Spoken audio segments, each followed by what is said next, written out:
আজ আমাদের আলোচনার বিষয় হলো বেকিং সোডা বা খাবার সোডা।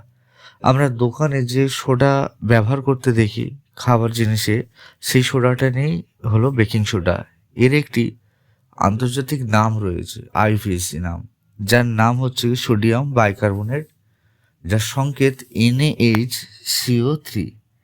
এখন এই বেকিং সোডাকে কিন্তু আমরা দোকানে যখন কিনতে যাই তখন দেখব সাদা মিহি আকারে পাওয়া যায়, কিন্তু এর অরিজিনাল রূপ কিন্তু স্ফটিক, অর্থাৎ যেটি একটি ডালা বা স্ফটিক আকারের ক্রিস্টাল আকারের মিছরির মতন দেখতে হওয়া উচিত।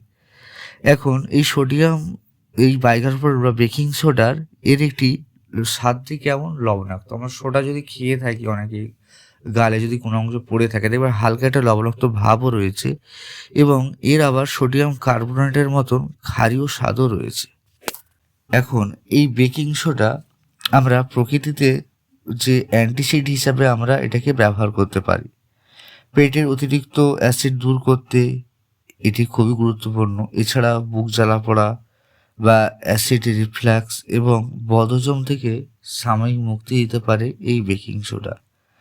এবং এই বেকিং সোডা আমাদের খাবারের কিন্তু পুষ্টিগুণ নষ্ট করে না।